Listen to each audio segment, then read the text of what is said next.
Hi, everybody. Good evening, good afternoon, good morning. Is anybody there? Yeah, Jose Saraiva is the first in. Hi, everybody. What is it?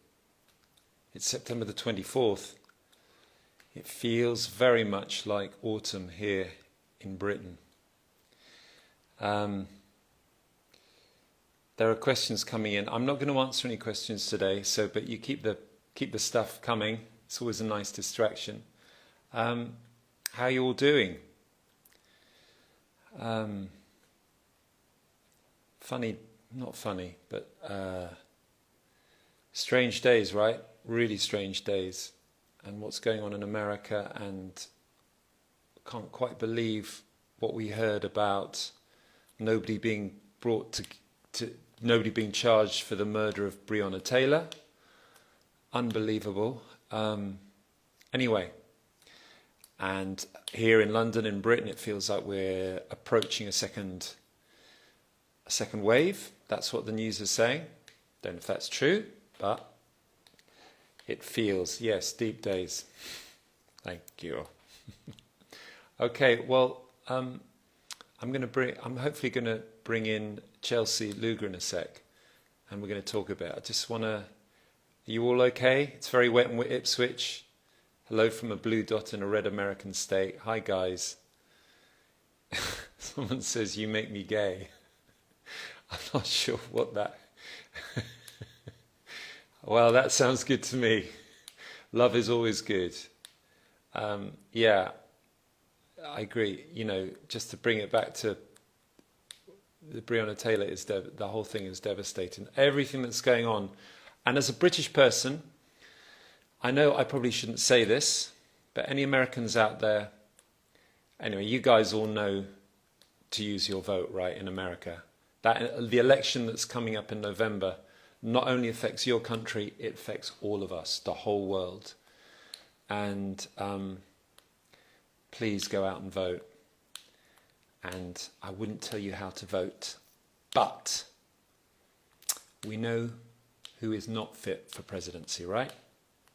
Okay, all right. I'm going to see if Chelsea's there. Enough of me. A proper conversation. Oh, and I also want to say I've been away last week. It was the weekend. I was in Sicily. Some of you may have heard. A lovely wedding. Tom, my brother, and Diana got married. And it was beautiful. And yeah, it was lovely. It was really, really lovely. And yeah, that's all I'm going to say. Big love to Tom and Diana. All right. Okay. Let's see if Chelsea's there. Let's bring in Chelsea. Ah, yes, brilliant. There we go. And add. Here we go. Adding. And waiting. Connecting. Hey! Hi, how's it going? I'm all right, Chelsea. How are you? Doing well, thanks. It's good to be here. It's good. Whereabouts are you? I'm in Phoenix, Arizona. And how the first question anyone from Britain says about Phoenix, Arizona is what temperature is it? About 105 Oh! Fahrenheit today, so I don't know what that is Celsius, but it's hot. Does that feel hot, or is that just like a normal day? I grew up in North Dakota, which is like the coldest part of North America, so yeah. It feels very hot to me. My husband, it's like no problem for him, but because he grew up here, but for me, I'm like, this is crazy, especially because I'm in my third trimester of pregnancy, and I'm just.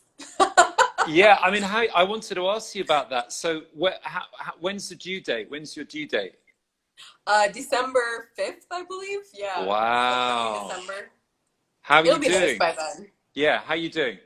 Doing great. Yeah. It's my second baby. I mean, I'm excited. It's good. Probably last. I don't know if I'll have any more kids after this, but I just feel super grateful for it all. So yeah. Doing well. I love all the stuff on your Instagram with all the exercise that you're doing. It's so it feels, I can feel how in a way I think we can all feel how empowered you are from it, and you know. Yeah. Definitely. Movement is medicine. That's what we say in my culture. So, Yeah, so I use that as my medicine, as my preventative health care, for my mental health. You know, it really impacts everything, and it does feel empowering. Absolutely. was this something is this something you've taught yourself? Was this something you were taught growing up? Was it? You know, I never explicitly was taught about like wellness in the way that I teach about it today. Yeah. It wasn't a conversation that was happening when I was growing up. I think for most people, you know, it's sort of become a buzzword and more of something that people are interested in recent years. But I think that my perspective on wellness is especially unique and authentic because of the spirituality that I was brought up in, which is from my Indigenous culture. So I was learning about wellness from the time I was born. I just didn't realize that that's what it was. And can you explain, because I know a little bit, because you've recommended, I've followed, to people who are listening, your culture and because you're Lakota, aren't you? Mm-hmm. Yep. So I'm Lakota on my dad's side of the family. I've also got some German blood, which is where my last name Luger comes from. Ah. Yeah, my great grandparents were German immigrants from my dad's dad. So yeah. But Lakota also, and then on my mom's side of the family, I'm from the Turtle Mountain Band of Chippewa. So that's where so Native American culture has two aspects to it. One is like we are formal semi-sovereign nations, and you can have citizenship, like actual membership in a tribe, and we have our own governments, our own schooling, our own healthcare, all of that stuff. And so formally I'm enrolled and I'm a citizen of the Turtle Mountain Band of Chippewa, which is from my mom's side of the family. And then culturally, so we call Chippewa is sort of a sect of a larger cultural group that we call ourselves Anishinaabe. And then I'm also a little bit French on that side of the family. And then, on my dad's side, I'm Lakota, and that's the spirituality that I was raised with. And so that's culturally how I'm aligned.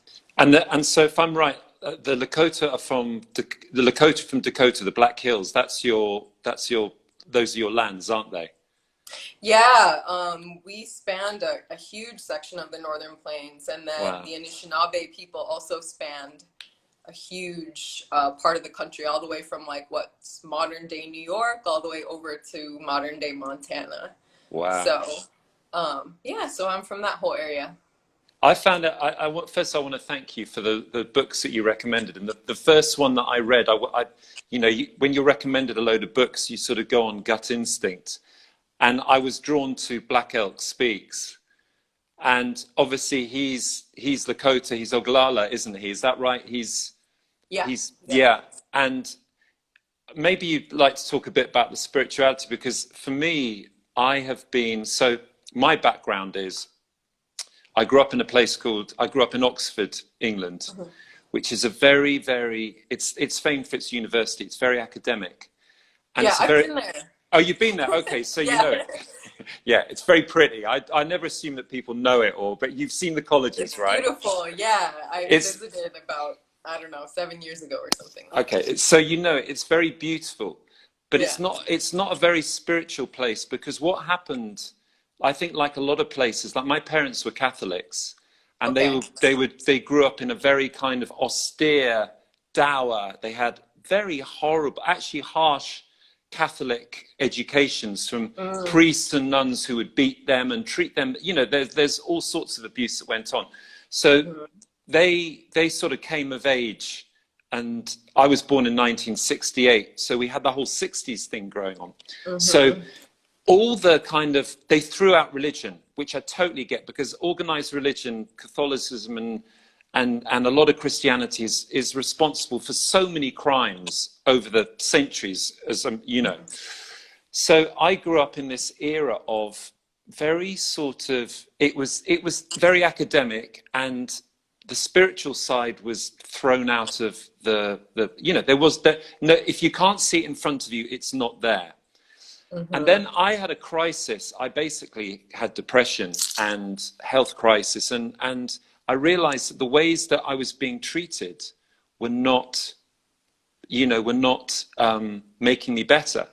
And it was I'd always had a spiritual inkling. And I don't know if you know, did you ever hear of a band called the Smiths? Yeah. So Johnny Marr, the guitarist and songwriter, and that gave me this book by Aldous Huxley called The Perennial Philosophy. And it was at the start of this crisis of health.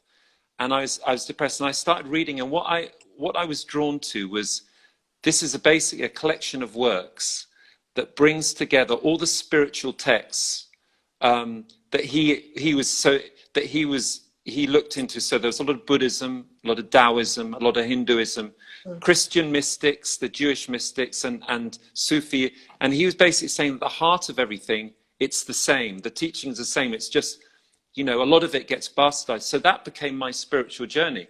So I have been on this kind of journey. So Buddhism was the first thing I turned to, and I really enjoyed, and I've read a lot, and I've been on this. And so it was so amazing for me to read those two books that, first of all, the Black Elk Speaks and the common ground, and also having gone to South America and traveled in Peru and up in Machu Picchu and up in Cusco in the Andes, Pachamama.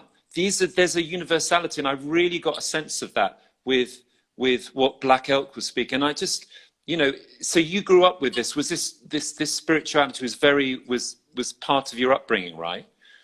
Yes, absolutely. But I mean, you and I have in common also that Catholic tradition, because one of the, primary methods of colonialism and assimilation in North America was the Catholic Church. I mean, they worked hand in hand with the government, and they created these abusive institutions called boarding schools. Are you familiar with the boarding school era that took place here in the United States?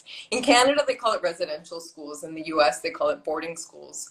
But in any case, they were these schools that Native children from the time they were 5 years old were literally stolen from their homes. You hear awful stories. It's as bad or worse as you could possibly imagine it. Parents had no choice in the matter. Were raised in these institutions. I think all of my grandparents, or most of my grandparents, went through these at some point in my background. And both of my parents, my dad was raised on the Standing Rock Sioux Reservation. My mom was raised on the Turtle Mountain Chippewa Reservation. And they were both raised very, very strictly Catholic, because their descendants had gone through boarding schools. So my dad had to reclaim his spirituality when he was about my age now. So, in his late 20s, early 30s is when he reclaimed his spirituality. So I was actually raised with a little bit of both, a little bit of religion, and but my dad always, by the time I was born, he was very grounded in his spirituality. And that's kind of the pattern that you've seen across Native countries, that a lot of people in the civil rights era, the 60s and 70s, that's when Native pride was reinstilled, and there was this movement called Red Power, and a lot of people reclaimed our cultural and spiritual practices, and that's the tradition that we're continuing today. So as for myself, my parents were really cool. They allowed me to believe in what I wanted to believe in and be, who I am, and to just, follow the path of whatever drew me in. And so, very much I was attached to my spirituality from childhood. And I always remember that feeling of, and no disrespect to those who are religious, no disrespect to anybody with any beliefs whatsoever. I really do believe that there's beauty in everything.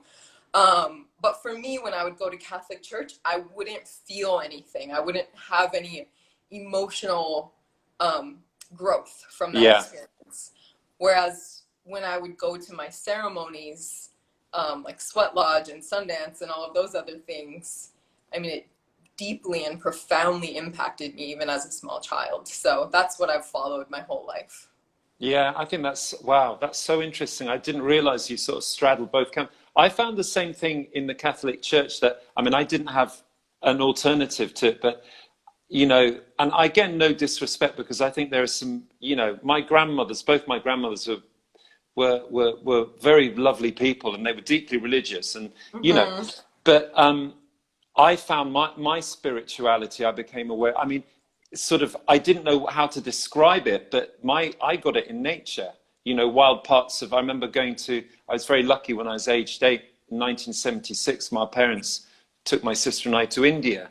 And I remember being in this land, you know, where the earth is red, and there's something very powerful in the land, and you go to these places, and, you know, and we all know as children, you're so receptive to this stuff, aren't you? And I remember saying to my mum, I said, Mummy, I think it feels like I feel like I'm walking on air. And it was this kind of, so yeah, and it's interesting, isn't it? I mean, you know, there's so much we can talk, there's so much I sort of want to talk to you about, but I mean, I think this is the start of many discussions, I hope, because, you know, it's what, I mean, you know, what struck is, do you think that in your lifetime, have you seen a sort of a renaissance, if you like, or a growing in consciousness and awareness and pride of Native American culture? Do you think this is something that, you know, is this something that you're aware of? You're obviously, you and your husband are obviously part of a movement, right? It feels like. Would that be right? Yeah, I mean, I think because even in my childhood compared to now, I mean, and this is only in the early 90s, I was born in 87. So, I mean, even in my childhood, the amount of racism and discrimination that I saw was probably worse than what I see today. Progress is continually being made. It's just so recent that our parents' generation went through that Red Power movement and began to reclaim and, you know, reinstill some of our traditions that were literally beat out of our grandparents' generation. And, you know, depending on, I grew up in a part of the country that was particularly harsh toward Indigenous people because we are the most predominant non-white population there. And so there was a lot of racism against Native people in North Dakota. So as I've grown and, you know, moved on and lived in different places and traveled the world and all that kind of stuff, it's certainly become easier for me to just live my true and full and authentic self and to walk around with my head up all the time. The social media era has also changed that quite a bit. I mean, there's a significant population of Indigenous people, but we're scattered all over the place. And so us being able to connect with one another and to join each other in our respective movements has been extremely empowering. Our art is being amplified, our music, our political and social movements are being amplified, and we can all share and enjoy that together as a collective, you know, Indigenous community, which wasn't available to me growing up. So my role in that is in the wellness world, and my husband's as well.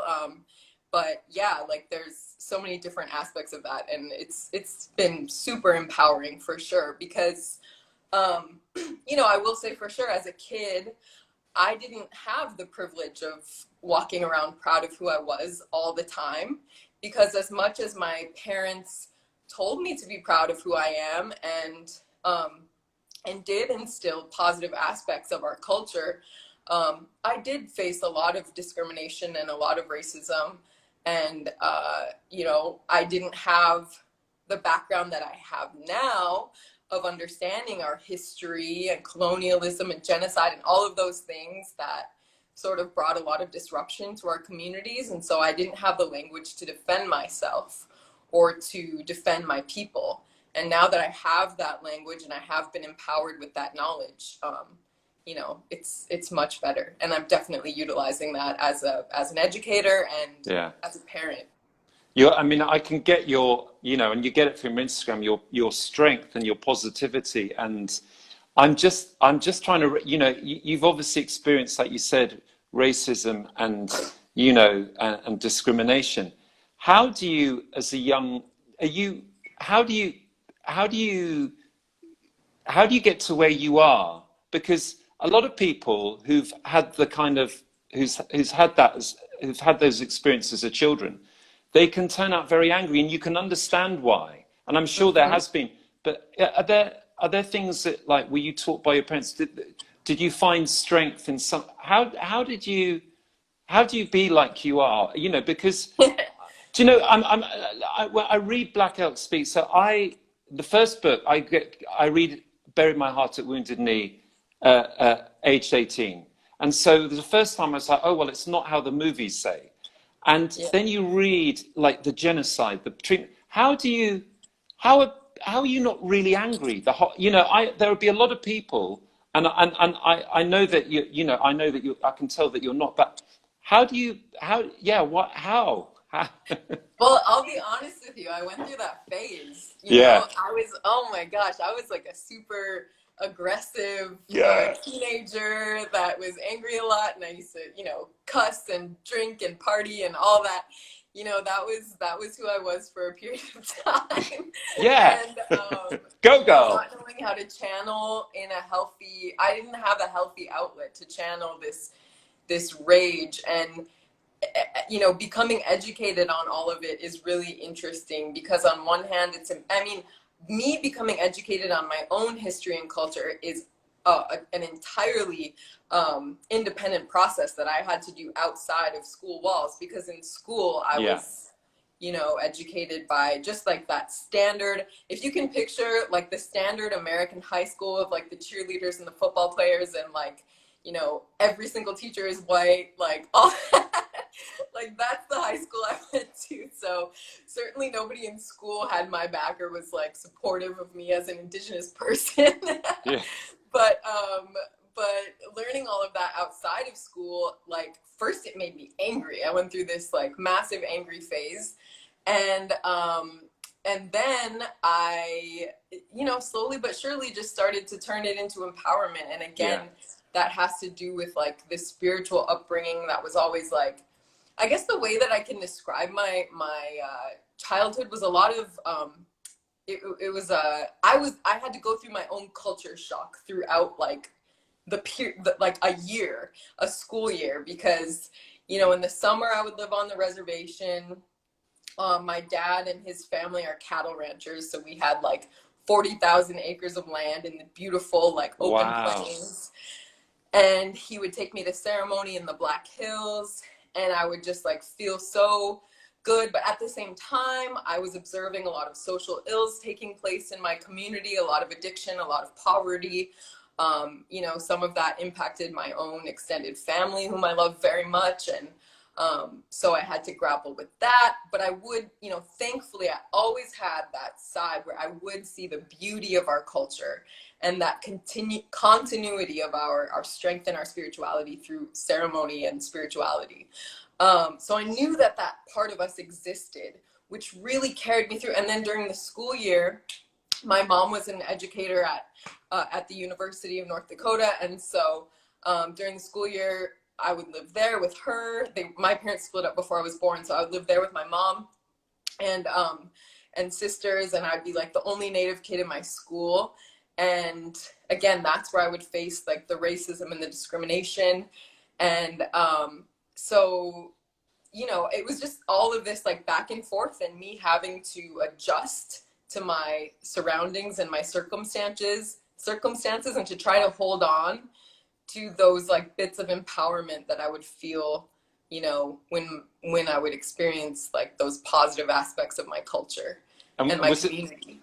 And it was presumably it's that feeling, isn't it? It's very tangible. It's like you can feel the strength of those bits, can't you? It's like you feel it, right? Mm-hmm, absolutely. Yeah. Yeah. So I think getting through, and I read, I'm a journalist too, so I was doing my own research on you before we had this conversation. You can ask me some questions. Yeah. So I've read that you've been alcohol free for quite a few years, right? Yeah. I stay away from that word sober because it sounds so sad and depressing. Yeah. But I think, you know, sobriety is it's another conversation that has grown no matter what culture you come from. And I put away drugs and alcohol also about 6 years ago or so. I was living in New York City at the time.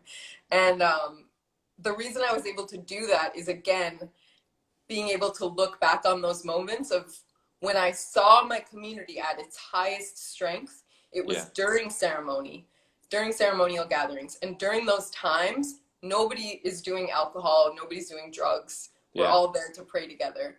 And so that nugget of empowerment, like, traveled with me wherever I went around the world. And there was always a part of me that knew that I kind of had to put that stuff away in order to be my best self. And I think that that's really when my wellness journey began. Yeah. And as the years have gone on since then, I've just continued to be, like, you know, for the most part, a person who's living in balance, a healthier and happier person. So I'm really grateful for that. That's great. I mean, I think you're right.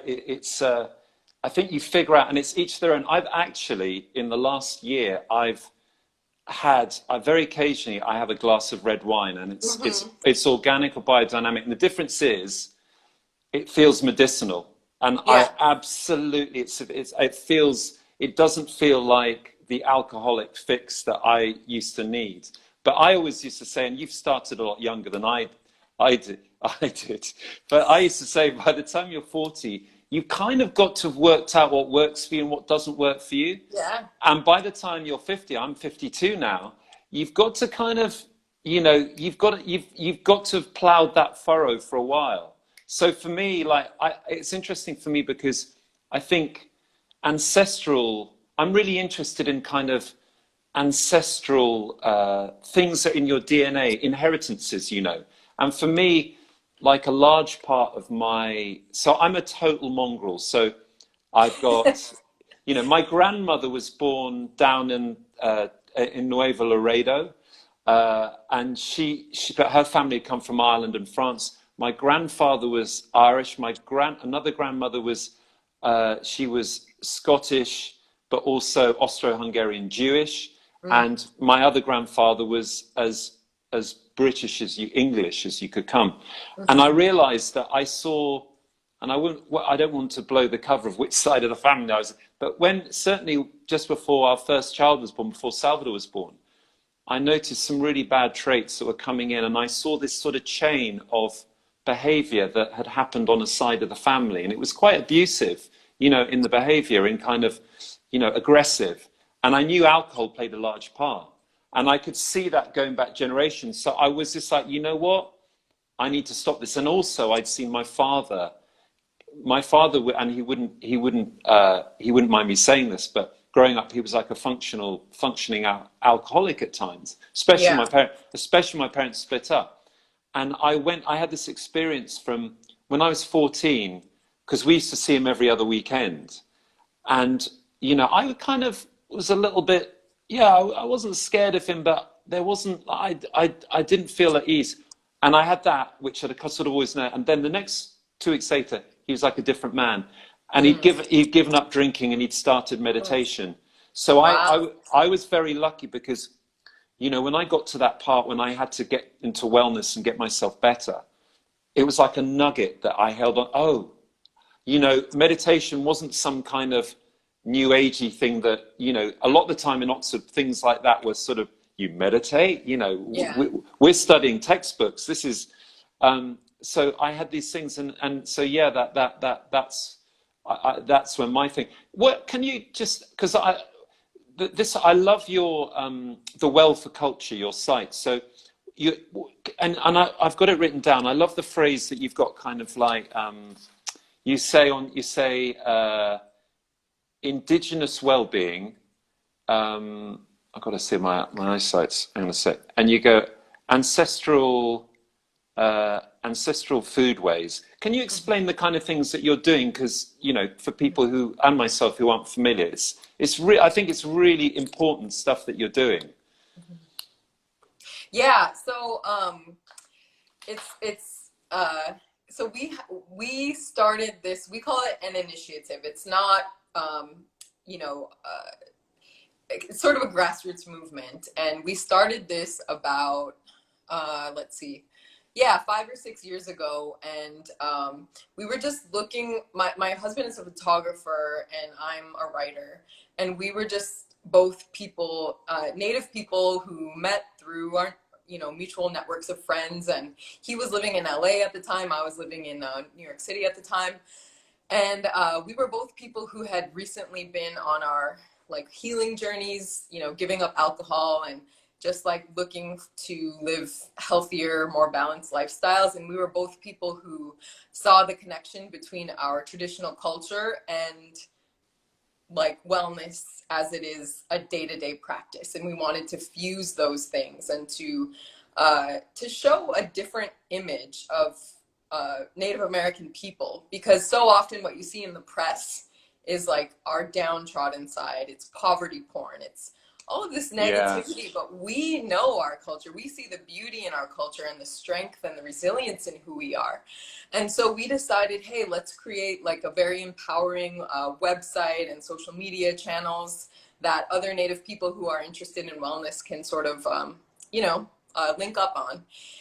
And very quickly, it just started growing and growing and becoming a lot more than what we expected it to be, and it became our full-time jobs. And, wow. You know, now we travel all over, and we work mostly with tribal communities and other Indigenous communities, whether that's at Stanford University or whether that's at, you know, a health program on the Navajo Nation or anything in between.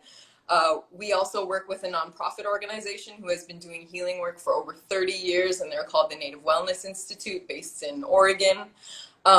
So yeah, we turned into like full-time consultants, and our model just grew and grew for Indigenous wellness.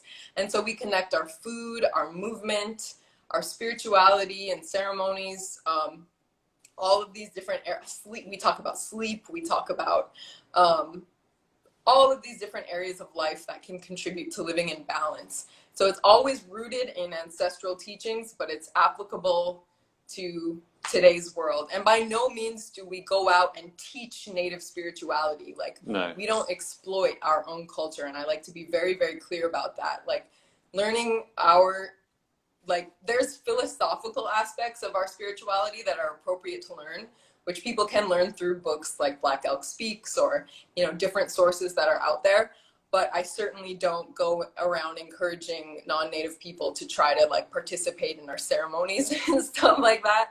What we say is like, you can make your life, you can bring ceremonial values and your own ritual into your own daily lives, and you can figure out what that is in a way that makes sense for your own, like, you know, cultural background, and, and make it significant to you. So anyway, that's like a whole, I think it's important for me to point that out when I'm speaking, you know, to an international audience, and just to emphasize that we are very mindful of cultural appropriation and stuff like that. But nonetheless, wellness is a beautiful way for people to, you know, learn about Indigenous culture. And so, yeah, we have this model, and it's called the 7 Circles of Wellness, and it has it's a lot of people have been relating to it and learning a lot from it, whether they're Native or not, and it feels good. And it's great. I think it's so important what you're doing with that. When I first, I don't know how I first came across your site, but I was just like, I mean, not little things, but I loved what you were saying about exercising and working out outdoors. I've been training and stuff now for 13 years and try and keep fit.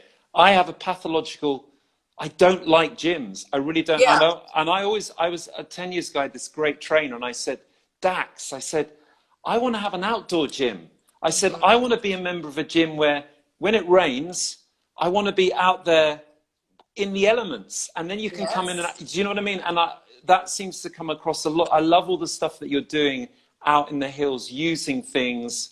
It's like that movement and the energy of the land, and you feel so much better, and the strengthening and the conditioning and the well-being that happens is I think it's hugely more beneficial. Mm-hmm. And I think it's really important, and I think it's it's such a fragile thing at the moment, well-being, isn't it? And it's Mm-hmm. especially now. And I heard a guy on the radio over here, and he's an academic, and he's come out with a book which essentially is an academic version, I think, of what you're doing. And he talks about the different things, and when you're seeking balance in life and health, good health. Mine is, I wasn't fortunate enough to have like a guide as you. I've sort of had to kind of work it out as I go along. So the first thing is giving up stuff. Then it's, stopping drinking alcohol. Then it's starting meditation, the spiritual practice. Then it's like, oh, but I'm still feeling rubbish. Oh, it's the food, a lot of the food. And so much of the food that we consume in modern society is poisonous. Yeah. It really is. And I had this thing called candida, which you might, and it's like, it affects you profoundly. What you eat, I have to be careful about what I eat. And then exercise, and the right kind of exercise, and then doing yoga, and I needed yoga, but then I also needed to I've started doing kettlebells in the last 2 months. I've discovered kettlebells, and I feel stronger again. But what I love about what you're doing is you're sort of putting it all together, aren't you? There's everything there. Mm-hmm. Yeah, absolutely. I love that 10 years ago you had already sort of noticed like what we notice, which is that gyms can feel so sterile and so unwelcoming and just very corporate-y, like metal clanging all over the place, can feel intimate. I know for me, even though I'm a person who has, I have been doing all kinds of physical training my whole life, and I feel empowered in my movement practice, I feel intimidated to this day when I walk into a gym just because of the energy that tends to be there. Again, just like I said with religion, not knocking people who do enjoy gyms and stuff, like more power to you, cool if you like that. But I think just what we like to show is that there are other ways of doing things, that we don't need to rely on X, Y, and Z thing that costs money in order to be well and to healthy. To a degree, I also very much validate and acknowledge that, for example, those in certain socioeconomic conditions simply do not have access to all of the healthy foods that others have access to, and that kind of thing. So it is this process, but and a lot of different factors to look at, and we always like to show respect to communities that are suffering to this day from whether it's post-colonial traumas or post-slavery or other things that are leaving communities in marginalized positions.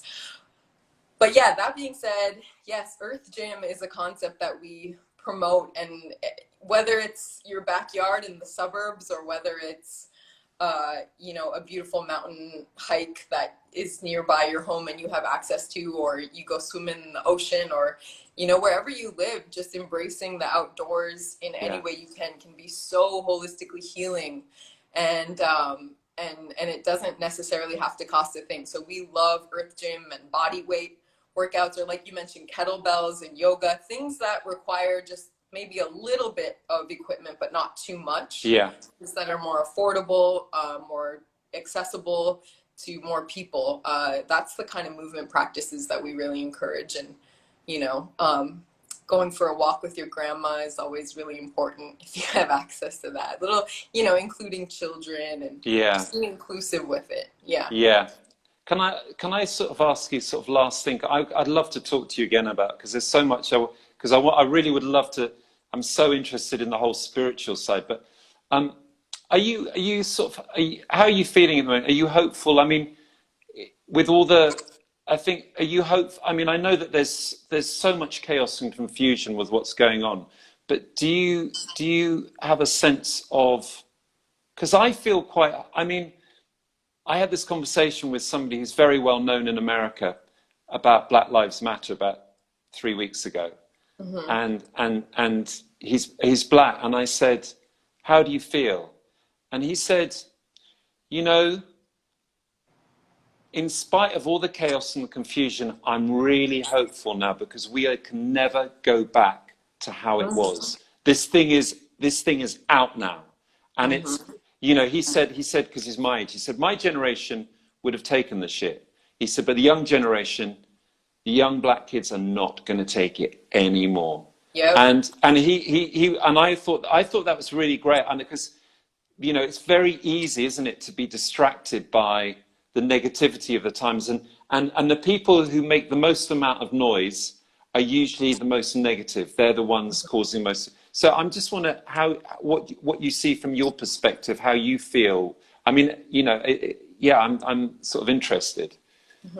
Oh yeah, I mean, I just think it's great that all of this stuff is coming to the surface for people who didn't see it all the time growing up, which is such a privilege if you've never had to realize that the United States of America is that racism is alive and well here. I mean, oh my God, you know, like, everybody should understand this and care about it, and so many more people are now, and that's really important, and people are getting behind it and learn, like, people are realizing that no matter what culture we come from, we need to know our true history. We need to know and not forget about all of the things that have taken place. We need to know about the systemic things that continue to marginalize folks, and we need to all move forward in a way that truly honors what our American values are supposed to be, which is, you know, equality.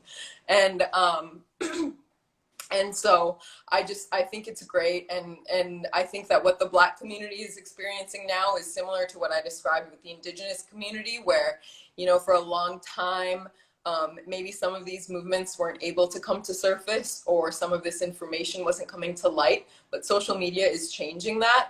And, you know, social media is a trickster. On one hand, it's very dangerous, and it consumes us, and it is addicting, and it is sort of destroying some of our social fabric in a scary way. But at the same time, I love the aspect of it that's allowing different communities to become further empowered, and that is forcing others to be educated, because it's about time. And that's how I feel about it. So yeah, the hopefulness, I definitely, you know, relate to that, and I agree with it. And I just, you know, I hope for everyone's children's sake that the country will continue to move forward in a progressive way. Yeah, and the only way you ever really truly move forward is in truth, isn't it? Because it's like, you know, our country's racist, and our country has, you know, our history of our country, Britain, is also the history of your country, and the settlers coming in from our country, and the way they treated, you know, Native Americans, and the way they treated Australian Aboriginal people, and the way they treated, you know, Maoris in New Zealand, and it's all over Africa. So I think in our country, we have it's really important to acknowledge that. I also think, I think it's really important to apologize. So when I grew up, the Irish side of my family was probably the most, you know, it was the one to the fore. I'm an O'Brien, an Irish name. And I was very aware of, growing up, of the atrocities that the English had done to the Irish. Yeah. And part of the Northern Irish Peace Treaty that was so important was when Tony Blair, the Prime Minister, apologized to the Irish people. And, you know, and I've said this, I've said this on my Instagram, I said, I think it's really important for us as a nation to apologize. And it's amazing, because there are a lot of people who seem to be unwilling to apologize. And I can't see the problem in apology. And people say, oh, you get into reparations. It's like, forget about what might follow that. You have to, in order for us to move on as a society in truth and in authenticity, and to make it work, you have to acknowledge your past. I mean, you only have to look at Germany. What happened with Germany after the Second World War? I don't think it's any coincidence that Germany is this powerhouse in Europe now, because it had to face its past. It was shoved, you know, and the same thing has to happen to countries like ourselves in America, the people who won these wars, because we wrote this form of history that is not the truth. And I think it's really important. But I see it with my kids. So my kids are 16 and 14. the things they are aware of, they're so sensitive, and they'd be like, well, of course we have to apologize. I mean, it's ridiculous. It's just this generation of politicians like Trump and Bolsonaro in Brazil and Johnson and all this. They're caught in an old paradigm. But the young people and people like yourself, I mean, you're far more eloquent and than somebody like myself who's a bit older, who's kind of well, it's true. We're sort of, I was aware of this stuff, but it never. If you spoke about this stuff, you were some kind of hippie or something. It was a new ager, you know what I mean? But it's so good to hear, and I'm thank you for your time, because I'm so when I see people like you and your husband and doing what you do and all the stuff, it's like, this is proper, this is amazing, and this is what the world needs. We're healing, Yes. And it makes me very optimistic as well. It makes me very hopeful, and I would love to. And this is another conversation, but I'm really, really interested in. I guess I really want to go to the Black Hills, but I want to do it authentically. I don't want to be some musician kind of tourist trail. But I would love to having read about Pine Ridge and all these places, I feel there must be something in the land. There must be something very powerful. Because what? Sorry, I'll be quiet in a second. But when I traveled around America when I was 18 by Greyhound, and the thing that struck me was I kept on saying, these cities are rubbish. I hate these cities. But the countryside is like God's own country. It's extraordinary, and the diversity. But I was used to living in Oxford, so. Every other American city is like, no, I'm not having this. This is rubbish. Yeah, you might have tall buildings, but where's the beauty? And the beauty is in the land. This land of America is incredible. Yeah, I'll share with you a story. So I went to Dartmouth College for undergrad, and my mom always pushed education. So she made sure I was, successful in that part of life. And who eventually became my thesis advisor and my closest professor, Colin Calloway. He was born and raised in the UK, and would sort of, he had a lot of anecdotal stories too about how how he became interested in Indigenous people of the Americas and all that kind of stuff, but dedicated his life and is still doing it to Indigenous history, and he's the most amazing historian.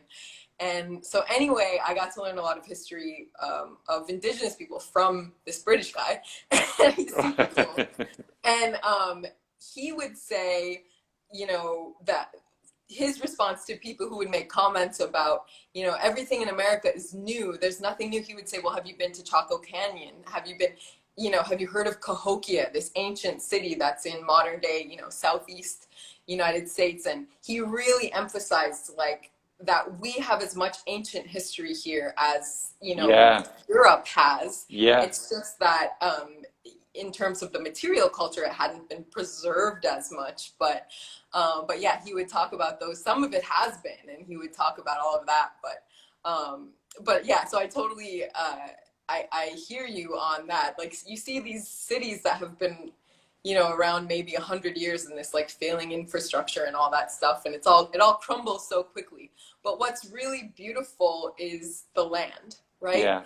And I think that it's awesome that you saw that in your travels here as an 18-year-old, and you can, and I think that everybody everywhere can connect with the beauty of the land. Sometimes we have to look a little bit harder, but we always say that all of our teachings come from the land. Everything comes from the earth. And even though she's been through a lot, the earth will always be there to teach us what we need to know. Yeah. So that's the perfect place to stop, Chelsey. Yeah. Thank you so much. I've so enjoyed. I hope that we can stay in touch, and when we come over to America, maybe you and your husband come to some shows, and and bring the kids, because it's always great to have kids along as well. Yeah, we would absolutely love that. We're grateful to have a connection and a friendship with you and your family as well. We extend, our warmest greetings, and let me know if you'd like to chat again. I'd love to. Come, let's do a part. If we can do a part 2, maybe after you've had you've given birth, maybe early next year, and have a just be continuation. Yeah, and send me that book you mentioned earlier in the conversation as well, because you owe me some recommendations. I know. Sorry, what was I gave you a list. I know. What was it? What was it about? Do you remember? I've forgotten what I said. I can't remember. I'll have to. Okay, I'll check. I'll check it out. Aldous Huxley, I think. Oh yeah, I'll send that to you. Let me send that to you. It might be a really good book when you're kind of lying there after you've given birth and you've kind of you're resting up and you've got the baby there. I'm sure. Yeah. Good luck, Chelsey. Good luck. Yeah. So lovely to speak with you, and thank you for your time. Likewise. All right. See you. Bye.